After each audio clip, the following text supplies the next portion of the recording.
Hola, mi nombre es Constanza Levalli y voy a estar acompañándolos en este mes de septiembre con este módulo que se llama Los Profetas. Vamos a comenzar en el nombre del Padre, del Hijo, del Espíritu Santo. Amén. Salmo 139. Tú me escrutas, Yahvé, y me conoces. Sabes cuándo me siento y me levanto. Mi pensamiento percibes desde lejos. De camino o acostado tú lo adviertes, familiares te son todas mis sendas. ¿A dónde iré lejos de tu espíritu? ¿A dónde podré huir de tu presencia? Si subo hasta el cielo, allí estás tú. Si me acuesto en el Sheol, allí estás. Gloria al Padre, al Hijo y al Espíritu Santo, como era en un principio, ahora y siempre, por los siglos de los siglos. Amén. En nombre del Padre, del Hijo y del Espíritu Santo. Amén. Como decía, este módulo tiene como título Los Profetas. Pero cuando uno habla de los profetas, hay una particularidad en la Biblia, que tenemos un grupo de libros proféticos, pero además tenemos profetas fuera de los libros estrictamente proféticos. Primero vamos a ver una introducción general a lo que son los profetas a lo largo de la historia, como para hacer puente entre lo que vieron el módulo anterior de libros históricos y este módulo de profetas. Vamos a ir ubicando a los profetas en la historia. Después vamos a ver cómo interpretar a los profetas, la vocación de los profetas, nos vamos a detener en particular en Isaías un tiempo, y después vamos a ver estos profetas y estos textos proféticos, cómo están en el Nuevo Testamento, especialmente en el Evangelio según San Mateo, que es particularmente quien más utiliza a los profetas. Para comenzar entonces vamos a ir al índice de la Biblia. Los invito a ustedes a abrir su Biblia, cualquier edición que tengan, y vamos a buscar en el índice los libros proféticos. Yo supe que estuvieron teniendo clases con un rabino. Ustedes saben que nuestro Antiguo Testamento es similar a la Biblia hebrea, aunque nosotros tenemos más libros que ellos. Y hay una particularidad que nosotros tenemos libros en griego que ellos no tienen. Entonces, por ejemplo, nuestro libro de Baruch no está en la Biblia hebrea, o sea que los judíos no lo tienen, es una particularidad nuestra, y lo tenemos dentro de los profetas. Si buscamos entonces en los libros proféticos, más o menos vamos a tener este orden: Isaías, Jeremías, Baruch, Ezequiel, Daniel, Oseas, Joel, Amós, Abdías, Jonás, Miqueas, Nahum, Habacuc, Sofonías, Ageo, Zacarías y Malaquías. Tal vez para algunos de ustedes estos nombres son un poco desconocidos, ¿no? No sé si alguna vez todos hemos leído algo de Habacuc o Nahum, ¿no? Son libros que se lean en general mucho, ¿no?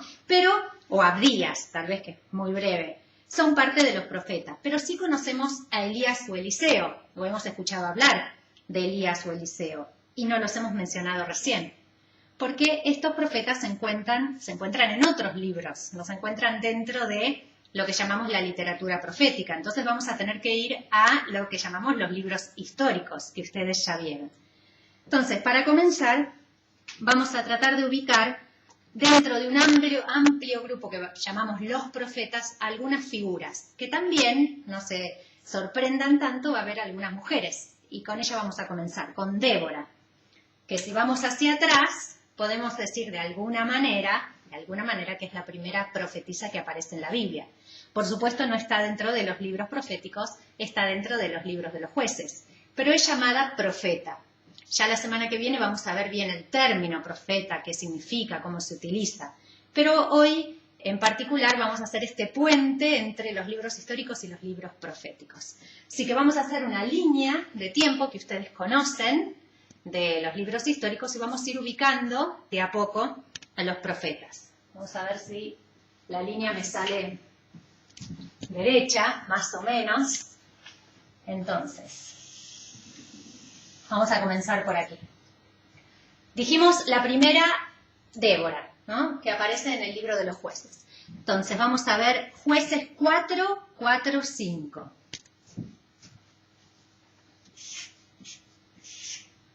Jueces 4, 4, 5. Vamos a ubicar a Débora.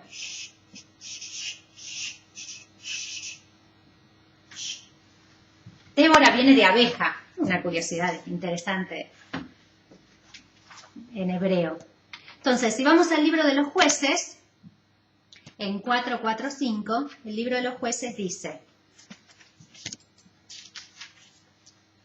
en aquel tiempo, Débora, una profetisa, mujer de Lapidot, era juez en Israel. Se sentaba bajo la palmera de Débora, entre Ramá y Betel, en 2 lugares, en la montaña de Efraín.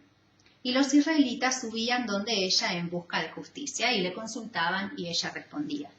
Entonces ya vemos una característica, ¿no? Hay ya una mujer que es llamada profetisa y que se la consulta sobre la justicia. Y van apareciendo temas que después van a ir resonando mucho, ¿no? Una figura a quien alguien consulta por un tema de justicia. Seguimos con el segundo. Vamos a poner acá una fecha. Es muy difícil situar exactamente, esto lo vieron en el libro, con los libros históricos. Las fechas son aproximaciones, son convenciones. Vamos a poner aproximadamente el año 1100 y siempre estamos antes de Cristo, ¿no? ¿Ahí se ve bien? Sí. Muy bien. 1100 antes de Cristo. Vamos a otro profeta en otra época que ustedes tal vez conocen, que es Samuel. Y Samuel es una especie de puente entre los jueces y los profetas. Vamos a leer 1 Samuel 3, primer libro de Samuel, capítulo 3, versículo 19. Primer libro de Samuel, capítulo 3, versículo 19, hasta el versículo 4, 1a. Samuel crecía, Yahvé estaba con él, y no dejó caer en tierra ninguna de sus palabras. Todo Israel, desde Dan hasta Beersheba, supo que Samuel estaba acreditado como profeta de Yahvé. Yahvé continuó manifestándose en Silo, porque en Silo se revelaba Yahvé a Samuel mediante la palabra de Yahvé. Entonces, tenemos a Samuel, que es elegido por Dios, y Dios le revelaba su palabra. Entonces, ya vamos sumando algunas características a esta figura de los profetas. Vamos a avanzar un poco más rápido. Pasamos al reinado de David. ¿Qué año Y es? en la época de David, alrededor del año 1010, hay varios profetas, sobre todo uno muy importante, que es el profeta Natán. El profeta Natán es muy importante porque es el profeta que le promete, que por medio del profeta Natán, Dios le promete a David que su casa va a reinar por siempre, que de los descendientes de David siempre va a venir el Mesías esperado, el rey. Por eso a Jesús ya le dicen hijo de David, ¿no? Recordando esta profecía de Natán, de este profeta que le dijo, como decía, por medio suyo a David que él va a reinar por siempre. Vamos a ver 2 Samuel 7:12, segundo libro de Samuel, capítulo 7, versículo 12. Y cuando tus días se hayan cumplido y te acuestes con tus padres, afirmaré después de ti la descendencia que saldrá de tus entrañas, y consolidaré el trono de su realeza. Él constituirá una casa para mi nombre, y yo consolidaré el trono de su realeza para siempre. Esto es lo que le dice Dios a David por intermedio del profeta Natán. Bueno, entonces hasta este punto hemos nombrado 3 profetas. Y ustedes dirán, bueno, tal vez están pensando qué relación hay entre los profetas y nosotros hoy, que lo vamos a ir viendo a lo largo de estas semanas. Pero fíjense cómo, por ejemplo, con Natán, la promesa del mesianismo, es decir, de que siempre el hijo de David va a reinar y va a ser rey de Israel, pasó por medio de un profeta. O sea, la figura del profeta fue la figura de mediador que hizo posible que el pueblo llegara hasta la época de Jesús esperando un Mesías. Entonces la pregunta sería, ¿y si no hubieran estado los profetas? ¿Qué hubiera pasado?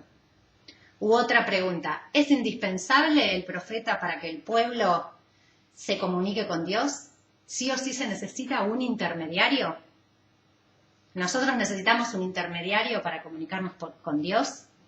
Bueno, claramente respondo a esta última pregunta que no, ¿no? Nadie necesita un intermediario hoy en día para comunicarse con Dios. Sin embargo, sí hay personas que nos transmiten hasta hoy en día algo de Dios que es original, que es único, que tiene luz, que tiene vida. Bueno, esa era la función de los profetas también. Vamos sumando entonces algunas características a este perfil de profeta, que es una palabra muy amplia, ¿no?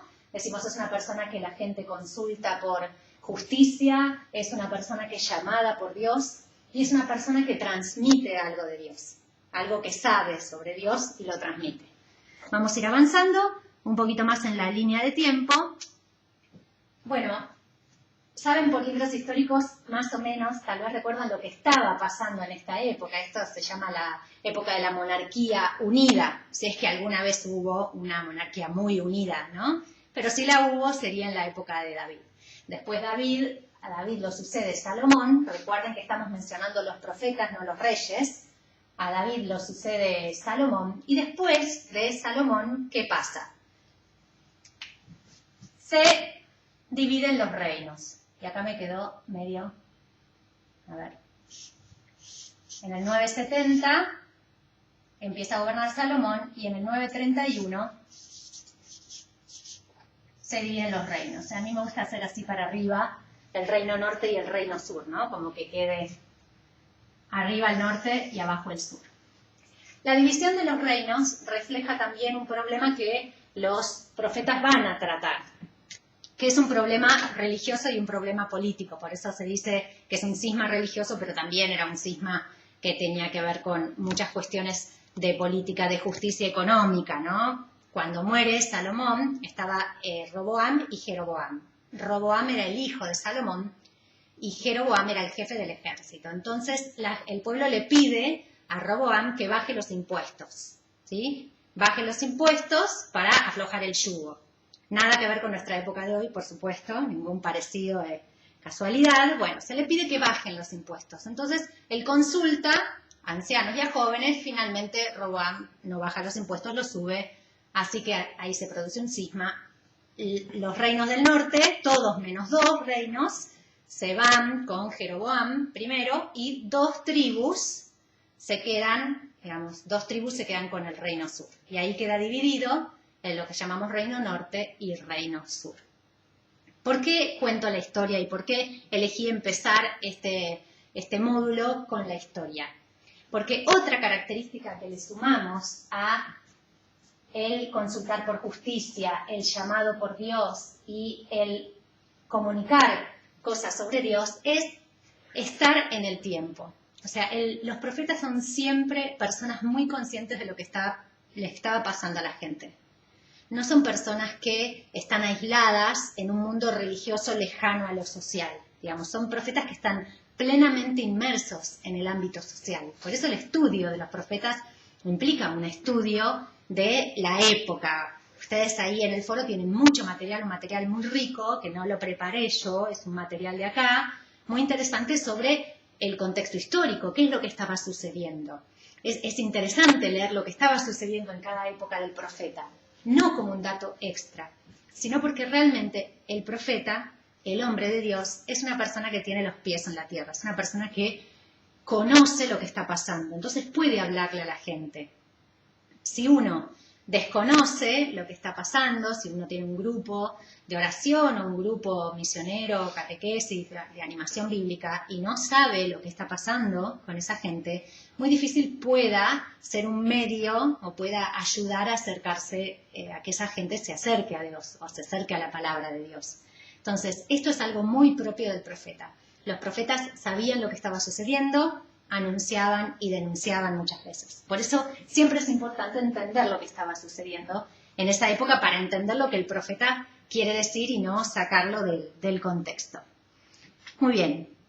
En la época de Salomón Ya en David, con David hay otro profeta que no se menciona mucho, que es el profeta Gad, también en la época de David. No sé si alguna vez escucharon nombrar al profeta Gad, pero existe. Está en 1 Samuel 22:5. 1 Samuel, primer libro de Samuel, capítulo 22, versículo 5.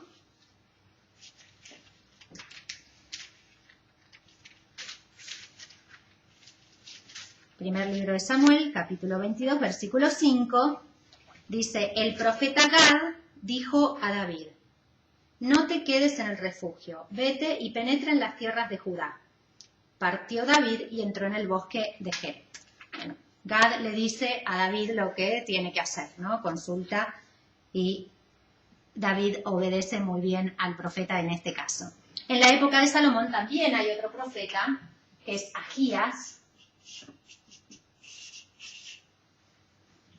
Como verán, empiezan a aparecer nombres de profetas que no son muy conocidos porque no tienen su libro, no tienen una literatura propia, sino que aparecen dentro de los libros históricos.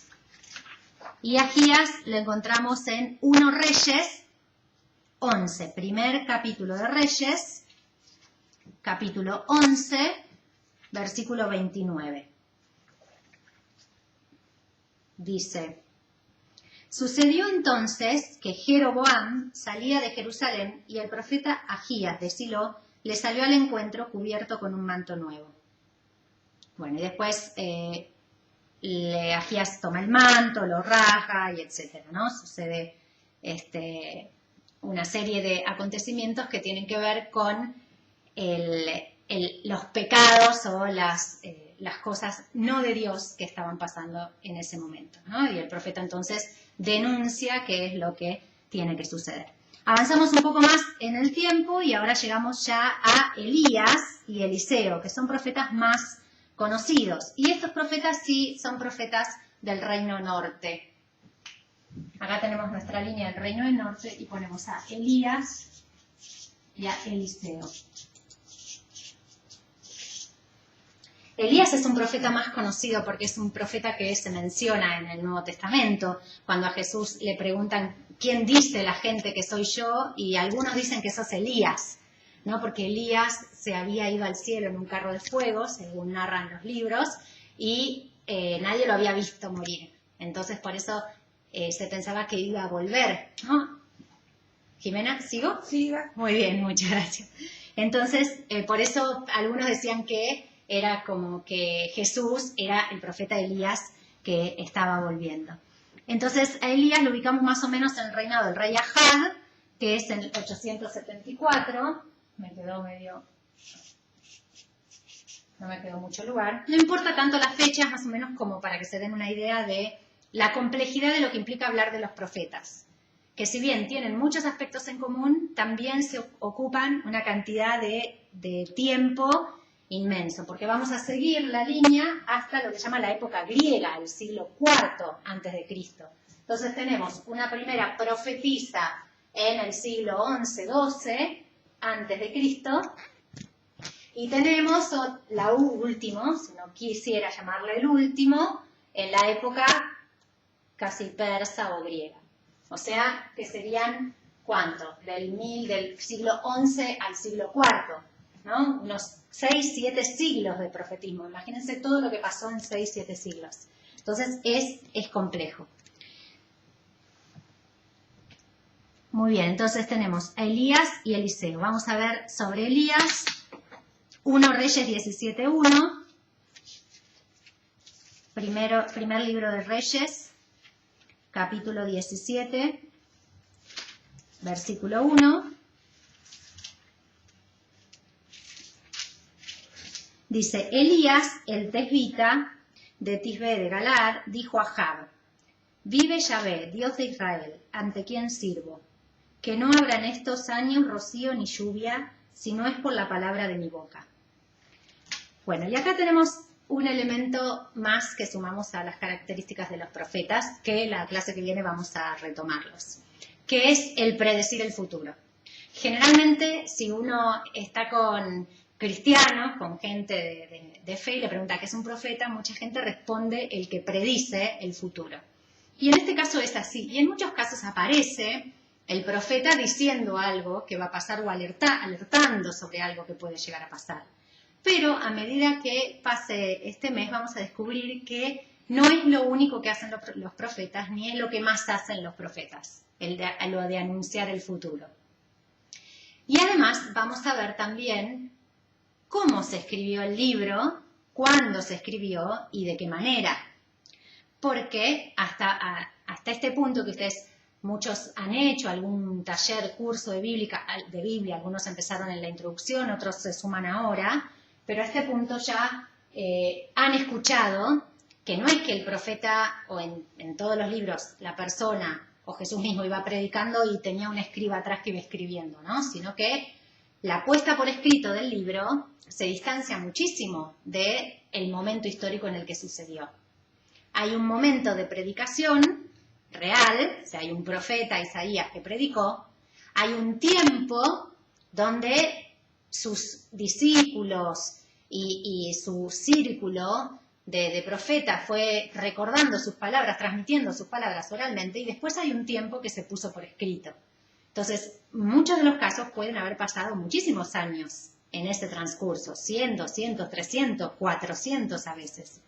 Entonces, esta forma de predecir el futuro y ponerlo por escrito, cuando escribieron estas palabras, los que escribieron ya sabían si se había cumplido o no lo que el profeta había dicho. O sea, acá dice, no habrá en estos años rocío ni lluvia si no es por la palabra de mi boca. O sea, nada va a pasar si no es por lo que dice Yahvé. Y después el libro de los Reyes va comprobando eso, ¿no? Va comprobando que lo que el profeta decía sucedió. Claro, cuando se escribe este libro, los escribas que lo están escribiendo ya seleccionaron aquellas palabras del profeta que realmente verifican lo que pasó.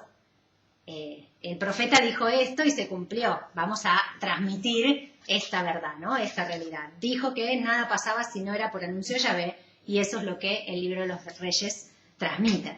Entonces acá vemos un elemento más de los profetas. Habíamos dicho, una persona que se consulta por justicia, una persona llamada por Dios, un intermediario de Dios, alguien que denuncia las injusticias, y también es alguien que predice el futuro, pero no como una magia o como una adivinación, porque justamente el libro del Deuteronomio, ¿no?, nos enseña que la adivinación no es de Dios, ¿no? La suerte o predecir, adivinar el futuro no es algo de Dios, sino que son personas sensibles a la realidad, y sumamos otra característica más, que mirando esa realidad, analizándola, pueden prever o pueden saber qué es lo que va a pasar.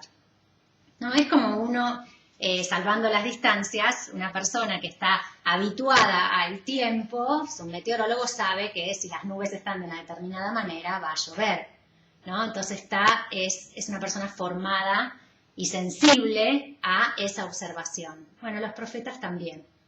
Pero uno dice, bueno, entonces eran simplemente personas que no tenían nada especial. No.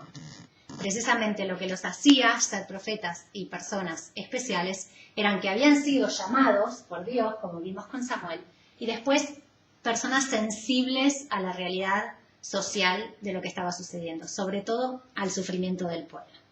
Conocían ese contexto y conocían esa realidad, y por eso podían decir la palabra adecuada.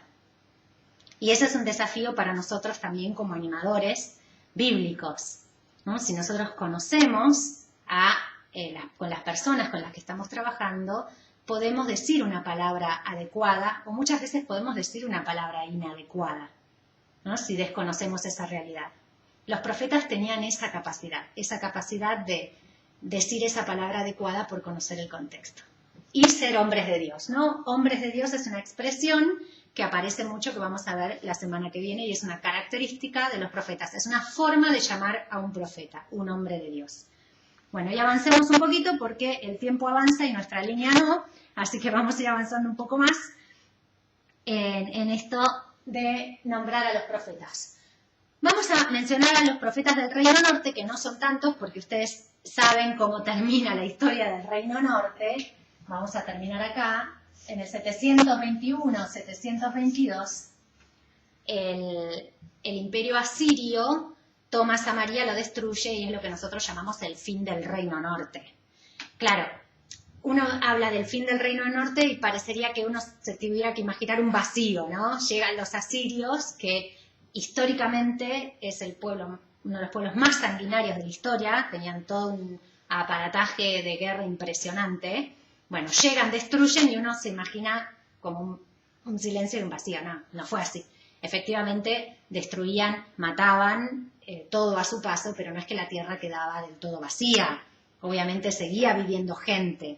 Lo que cae en esta época o termina es la autonomía política que tenía el Reino Norte, que era muy fuerte. De hecho, la arqueología hoy en día muestra que arqueológicamente hablando, el Reino Norte era como mucho más desarrollado que el Reino Sur. Tenía muchos más palacios, etc. Bueno, ¿y qué pasó? ¿Qué pasó con este Reino Norte? Es curioso mencionar qué pasó un poquito después de la caída del Reino Norte, antes de seguir con los profetas, que es que en el año 701, más o menos, el mismo imperio asirio viene al norte, ¿no? Samaria está al norte de Jerusalén. Y ustedes, si quieren, pueden en la Biblia ubicar su mapa, ¿sí? El mapa de Palestina en el Antiguo Testamento, muéstrenlo, ubíquenlo, pongan un señalador y fíjense, ahí van a ver Samaria en el norte y Jerusalén al sur. ¿Qué pasa? El imperio asirio llega a Samaria, destruye y sigue unos años después hacia el Reino Sur y bloquea Jerusalén. Pero, ¿qué pasa? No la llega a destruir. Y precisamente se narra en esta época que no se pudo, el ejército asirio no pudo tomar Jerusalén porque durante la noche pasó un ángel de Yahvé y murieron todos los soldados. Bueno, ustedes saben que hay una cosa que se llama un prisma, que es como una especie de una columnita así, octogonal, escrita en una lengua que se llama acadio, que narra la misma historia que narra el Libro de los Reyes sobre este saqueo. Pero la otra versión, la versión asiria, es la versión de que dice que no destruyó Jerusalén porque hizo un arreglo con un botín, ¿no? Se llevó un montón de cosas y los judíos de Jerusalén le tuvieron que dar hasta las hijas para que se llevaran y para que se salvaran. ¿Por qué cuento la historia? ¿Por qué? Porque quienes escriben el Libro de los Reyes hacen una evaluación religiosa sobre por qué el Reino Norte fue destruido y por qué el Reino Sur no fue destruido. Y la evaluación que hacen, que tiene que ver con lo que se llama la historia deuteronomista o la teología deuteronomista, es: los reyes del Reino Norte fueron siempre infieles a la alianza, infieles a Dios, por eso fueron destruidos. Los reyes del Reino Sur intentaron siempre seguir los caminos de Dios y por eso se salvaron. Entonces, estos profetas del Reino Norte y estos profetas del Reino Sur, sobre todo los que se narran en el Libro de los Reyes, van a tener siempre esa impronta, es decir, esa teología, esa fe. Si se cumple la alianza, es próspero, ¿no?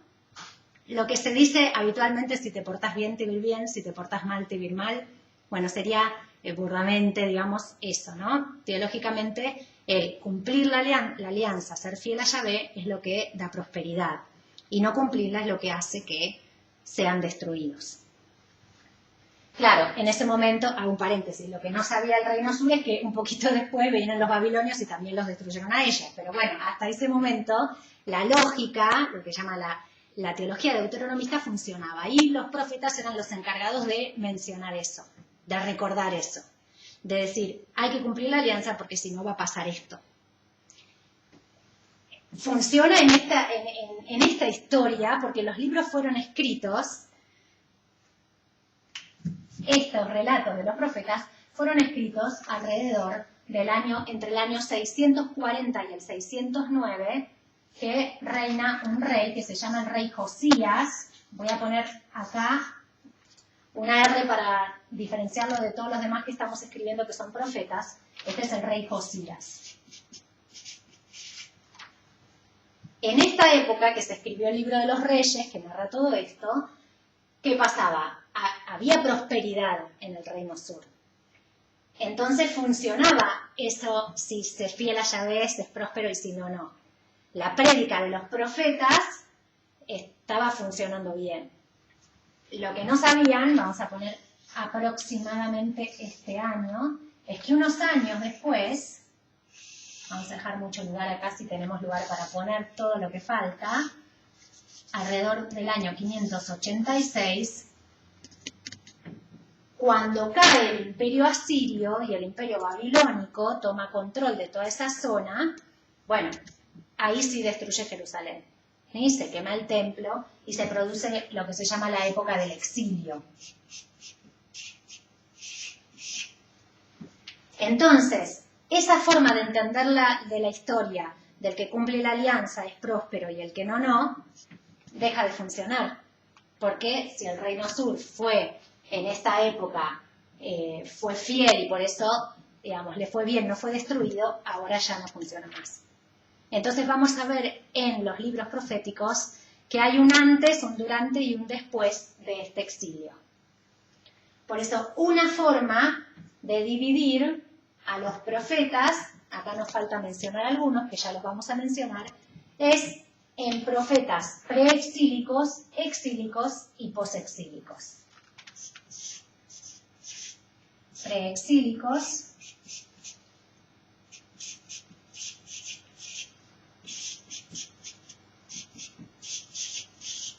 y posexílicos.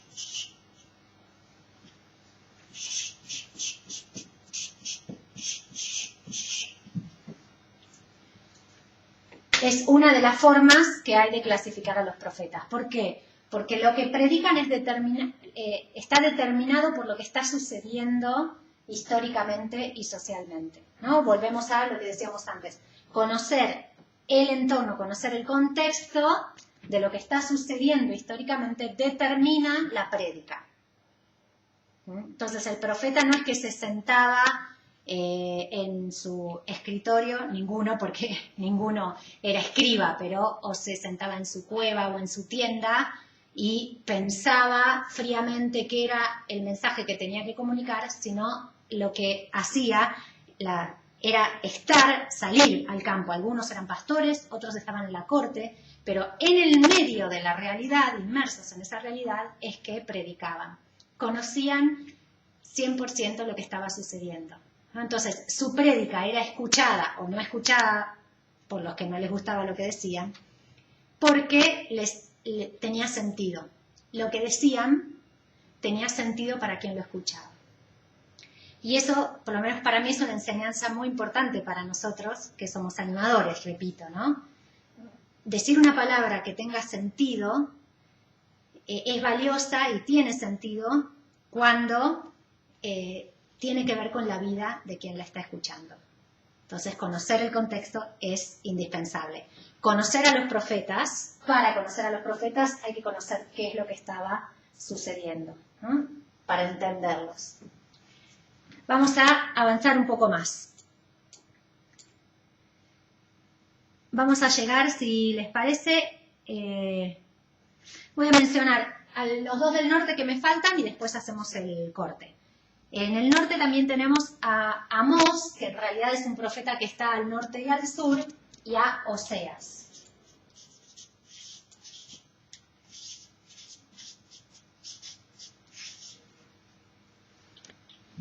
Entonces, Amós, vamos a leer ya del libro de Amós, Amós 1:1.